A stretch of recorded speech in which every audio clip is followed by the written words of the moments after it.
બોટાદ શહેરમાં ST bus ચાલક પર રિક્ષા ચાલકે હુમલો કરતા ફરિયાદ નોંધાઈ છે। શહેરના ભાંભણ રોડ પર રિક્ષા અને બસ સામસામે આવી જતા બોલાચાલી થઈ હતી। સામાન્ય તકરાર બાદ રિક્ષા ચાલકે ધોકા અને પાઇપડે એસટી બસના કાચ ફોડી નાખ્યા હતા અને બસ ચાલક પર જીવલેણ હુમલો કર્યો હતો। આ હુમલામાં એસટી બસના ડ્રાઈવર હરેશભાઈ લાલજીભાઈ ચાંચિયાને માથાના ભાગે ગંભીર ઈજાઓ પહોંચી હતી। ગંભીર ઇજાગ્રસ્ત ડ્રાઈવરને સોનાવાલા હોસ્પિટલમાં સારવાર હેઠળ ખસેડીને ડેપો મેનેજરે ફરિયાદ નોંધવાની તજવીજ હાથ ધરી હતી। ત્યારે હાલ બસ કર્મીઓની સુરક્ષાને લઈને આરોપી રિક્ષા ચાલક સામે કડકમાં કડક કાર્યવાહી કરાય તેવી માંગ ઉઠી છે। શહેરમાં જાહેરમાં પ્રકારની હુમલાથી કાયદો અને વ્યવસ્થા પર ક્યાંક ને ક્યાંક સવાલ ઉઠી રહ્યા છે, જેને લઈને આ પ્રકારના હુમલાખોરો સામે કડક પગલાં લેવામાં આવે તે જરૂરી બન્યું છે। બોટાદ સિટીમાં એન્ટર થતા શેરી નંબર 6 ની સામે એક રિક્ષાવાળો સામેની સાઈડ અમારી સામે આવતા બાદમાં એમે ગાડી ઊભી રાખી દીધી। ત્યારબાદ એ અપશબ્દ બોલવા લાગેલ અને એને કંઈ કહીધેલ નહીં, પણ એનો લોખંડનો પાઇપ વડે સૌ પ્રથમ તો અમારા એસટી બસના આગળના મેન કાચ તોડી નાખ્યો। ત્યારબાદ અમારા ડ્રાઈવર નીચે ઉતરવા જતા માથાના ભાગે 2 ઘા અને ત્રીજો ઘા જમણા હાથે મારેલ છે, જે હકીકત છે। ત્યારે અમારી ઇન્દોરા ટ્રીપમાં ભાંભણ રોડથી બસ આવતી હતી અને કંઈક આવા ઉપર કંઈક રસ્તામાં બોલાચાલી એક રિક્ષાવાળાને થઈ છે અને રિક્ષાવાળાએ ઉગ્ર થઈને મારા ફરજ પરના ડ્રાઈવરને માથામાં મારેલ છે।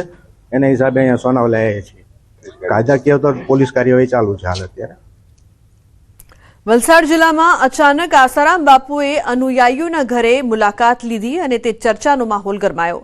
સાધકોએ મીડિયાને દૂર રાખવા ખાસ તકેદારી રાખી હતી અને કોઈપણ રીતે આસારામ કેમેરામાં ન દેખાય તે માટે પ્રયત્નો કર્યા હતા। જ્યાં જ્યાં આસારામ ગયા ત્યાં મીડિયાને દૂર જ રાખવામાં આવી હતી। મીડિયાને જોઈને આસારામ છત્રીથી મોઢું છુપાવી કારમાં બેસી ગયા હતા, જેના કારણે સમગ્ર ઘટના વધુ ચર્ચાસ્પદ બની હતી। જો કે અચાનક સાધકોના ઘરે મુલાકાત લેવાનું કારણ જાણી શકાયું નથી, તો આસારામ કેમેરામાં કેદ ન થાય તેવો પ્રયાસ કરતા જોવા મળ્યા। વલસાડમાં અનુયાયીઓના ઘરે પહોંચ્યા હતા, મીડિયાને દૂર રખાતા ઘટના ચર્ચાસ્પદ બની। અન્ય સમાચાર વડોદરાથી। વડોદરામાં બુટલેગરે મચાવ્યો છે આતંક। વારસિયા વિસ્તારમાં સ્કૂટર સળગાવ્યું છે। પ્રેમ પ્રકરણમાં આતંક મચાવ્યો હોવાનો દાવો થઈ રહ્યો છે। પરિવારને પણ જીવતા સળગાવી દેવાની ધમકી આપી। મોટો બુટલેગર છું કહીને પ્રેમીના ઘર પાસે જઈને સ્કૂટર સળગાવ્યું। પાણી ગેટ પોલીસે આરોપીની શોધખોળ શરૂ કરી છે। તો વડોદરામાં વારસિયા વિસ્તારમાં સ્કૂટર સળગાવ્યું, બુટલેગરે આતંક મચાવ્યો। ઉલ્લેખનીય છે કે પ્રેમ પ્રકરણમાં આતંક મચાવ્યો હોવાની ચર્ચા થઈ રહી છે। પોલીસ દ્વારા મામલે વધુ તપાસ હાથ ધરવામાં આવી રહી છે। કાલે જૂની મેટર હતી, કાલે મેટર થઈ હતી। એ મેટર આખી કોમ્પ્રો થઈ ગયેલી તો બી એ માણસ આવીને મારા ઘરે આવીને મારી બેનને ધમકી આપી, મમ્મીને ધમકી આપી ગયો। પછી બીજી વાર આવ્યો મારી ગાડી હરગાઈને જતો રહ્યો અને મમ્મીને ને મારી બેનને એવું કહે છે કે તને તારા ઘરવાળાને બધાને જેટલા ઘરમાં રહીને બધાને હરગાઈ જતો રહીશ, જે થાય એ કરી લેજો, મેં બહુ મોટો બુટલેગર છું એવું કહી ગયો છે મને। સોમનાથ ટ્રસ્ટના અતિથિ ગૃહની નકલી વેબસાઇટ બનાવતી ગેંગ ઝડપાઈ છે। સાગર દર્શન, મહેશ્વરી અને લીલાવતીની બનાવી હતી નકલી વેબસાઇટ। અગોડા નામના પ્લેટફોર્મ પર ગેરકાયદે રજીસ્ટ્રેશન કરી બનાવી હતી વેબસાઇટ। છેતરપિંડી કરવા માટે નકલી વેબસાઇટમાં AI ટૂલ્સનો પણ ઉપયોગ કર્યો હતો। તો ગુજરાત સહિત અન્ય રાજ્યોમાંથી કુલ 90 ફરિયાદો મળી હતી। ગાંધીનગર સાયબર ક્રાઇમે રાજસ્થાનના 6 કોલેજ વિદ્યાર્થીઓને ઝડપ્યા છે। સોમનાથ સિવાય દેશના અન્ય ધાર્મિક સ્થળોની પણ બનાવી હતી નકલી વેબસાઇટ।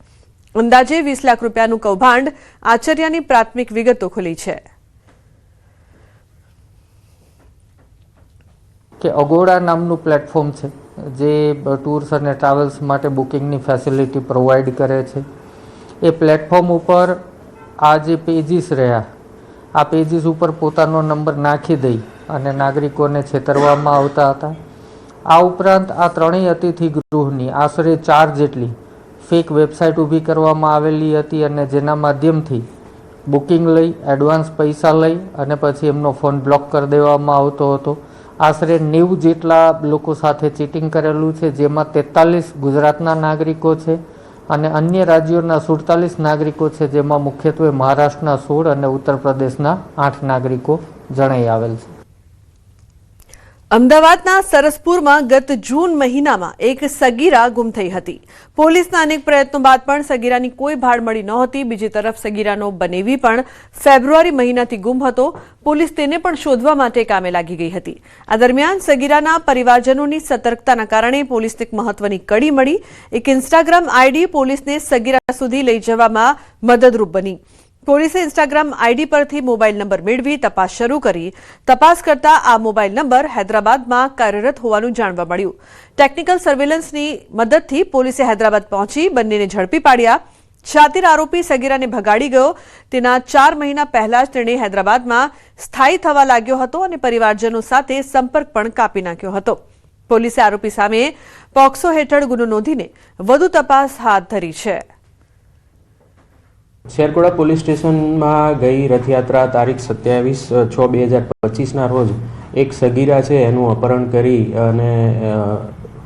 કરી અને કોઈ અજાણ વિષમ લઈ ગયો હોય તેવી તેના પરિવાર દ્વારા ફરિયાદ નોંધવામાં આવેલી હતી. જે ભોગ બનનાર છે એને ભગાડી જવામાં, એનું અપહરણ કરવામાં એના જ જે જીજાજી છે એ જ આમાં આરોપી તરીકે નીકળે છે.